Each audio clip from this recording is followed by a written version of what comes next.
Mr. Abdul Samad.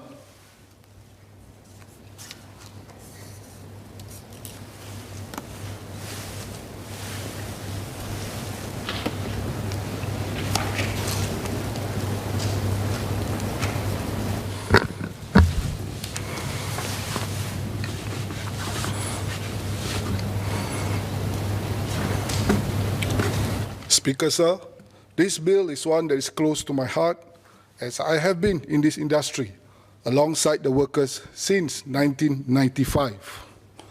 I started as a technical officer in the power generation plant and thereafter transited to providing consultancy and advice to government agencies, consultants, and contractors in protecting our power cables and gas pipes during the course of construction work. The work can span from simple roadside digging to major projects like commercial buildings, even deep excavation tunneling works. I enjoy and take pride in doing my job for one reason: ensuring that our energy network remains uninterrupted, secured, reliable, and efficient at all times. So I would like to touch two parts of this bill, namely about allowing authority to build own capacity of new generation plants for security and reliability. Thereafter, not forgetting the importance of driving towards zero carbon emissions through energy efficiency enhancements, solar deployment, use of regional power grids for low carbon electricity imports, and adoption of new technology. For your info, I'm the General Secretary of Union of Power and Gas Employees, in short UPEG, which currently serves and represents workers in this industry, and any changes to this business model will affect our workers either directly or indirectly. Workers in this industry have gone through major changes since 1995, starting with the corporatization of PUB's electricity and gas departments into Singapore Power, currently known as SP Group. Union leaders back then faced challenges from workers who were worried about the security of their rice bowl now, that they are no longer in the government sector.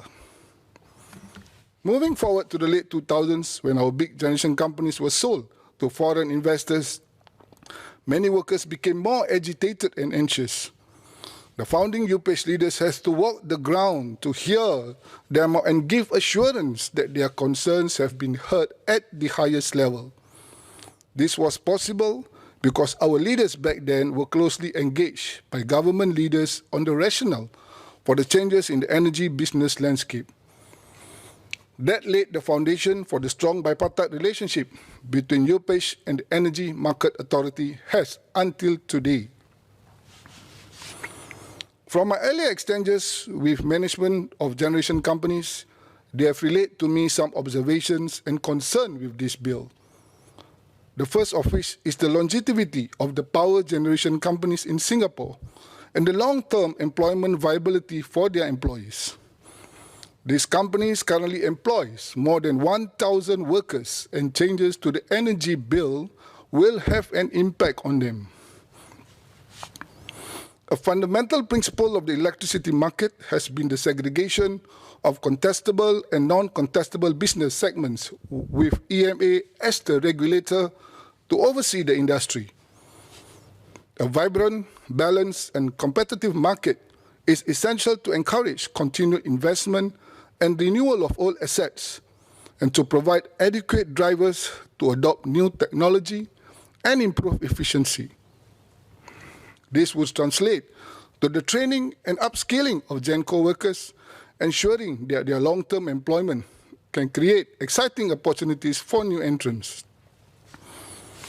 This proposed bill provides the ability for the Energy Market Authority or an entity wholly owned and or controlled by the EMA to finance, build, own, and operate a power plant.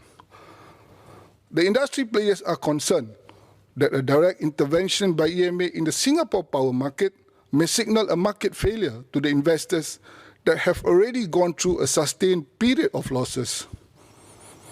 GenCos, particularly those who are foreign-owned, are likely to regard the regulatory risk in the Singapore market as high and will be reluctant to invest in new capacity or repowering of their aging units.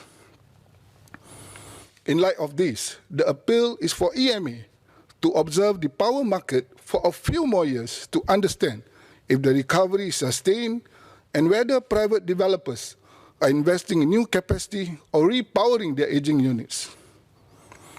Alternatively, if the current business model is deemed unsustainable, maybe EMA could consider to revamp the market to one that is re-nationalized and carefully planned, taking a more holistic consideration of Singapore's need to have a secure and sustainable energy supported by homegrown talents. Notwithstanding the above concern, the industry players is in support of the government's intention to reduce carbon emissions through a long-term, low-emissions development strategy. They concur that this critical objective can be achieved via a multi-pronged approach, including energy efficiency enhancements, increased solar deployment, use of regional power grids for low-carbon electricity imports, and the adoption of new technology. This will then bring me to the next part of my speech on increased attention for climate change and the journey towards embarking on energy transitions, and most close to my heart, efforts to train and prepare our workforce for the future. Many generation companies across the globe are only now shifting from coal and oil to natural gas and renewable energy sources like wind, solar, and hydropower. Singapore, as a small city-state with little natural resources and renewable energy options, has always had to rely on fuel imports to meet our energy demand. We had, in the early 2000s, made the shift from oil to natural gas to power our electricity generators. This was a big shift for us as a nation. Natural gas is the cleanest burning fossil fuel. The adoption of natural gas has helped Singapore manage our carbon emissions since the switch. So myself, together with my fellow UPS leaders, have a close working relationship with EMA on issues that relates to our energy story, as we are the union that represent the workers in this industry. EMA has never failed to provide the necessary support and guidance on matters that relate to business outlook that will directly affect the workforce, both in the current moment and also preparing for the future. It is at such meetings that UPS was informed of this transition journey that will be undertaken by the government to decarbonize the power grid while meeting our economy and social energy demand via tapping on four switches or energy supply sources, as also announced at the 2019 Singapore International Energy Week. In making the big shifts in energy supply, I would like to encourage the industry players, especially those in the clean energy sector, to consider leveraging this transition to tap on new opportunities. I strongly encourage our Singaporeans, not just those in the power sector today, but also those who are still studying or considering a career transition, to consider joining the new and exciting opportunities in the green economy.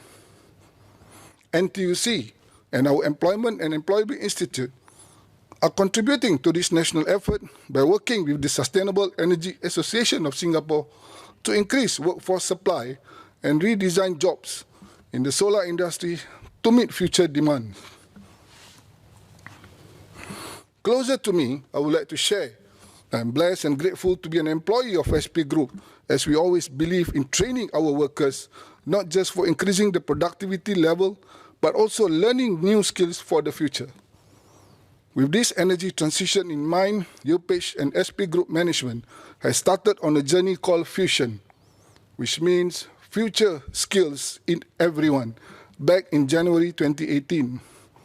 Since then, courses and programs such as Introduction to Future Grid, Energy Efficiency, requirements for installation and commissioning of grid-tied photovoltaic systems, energy storage systems, and more will be introduced as we progress. Through this, more than 1,600 workers have attended close to more than 20,000 hours of training. So I believe it's important to share the efforts by power and energy sector workforce, not just because I'm one of them, but more so to remind ourselves that they have ensured safe and secure generation, transmission, and distribution of electricity from the power stations and the import, production, and distribution of gas from the gas plant and gas works to consumers like us. While the bill talks about the change of energy source security and reliability, we must not forget the manner it's brought to businesses and consumers like us. During the circuit breaker last year, this group of workers were either out in the hot sun or humid conditions inside the plants and stations to ensure that businesses and consumers can have a continuous and uninterrupted supply. I hope we don't just feel upset when the tariff rates go up, but also do bear in mind the efforts of the workers that ensure our electricity and gas reaches us at home. To all my fellow power, energy, and gas sector workers, thanks for your tireless effort in this challenging time so that our fellow citizens can enjoy watching their favorite movies and cooking good and healthy food in the luxury of their homes. Before I conclude my speech, we note that the energy transition to cleaner energy sources is Before I conclude my speech, we note that the energy transition to cleaner energy sources is but one way that we can reduce our impact on the environment. All Singaporeans can do our part to reduce our energy use, for example, by adopting more energy-efficient appliances and solutions. Sir, notwithstanding the concerns that I raised, I would like to record my strong support for this energy bill to ensure our country's energy security and reliability.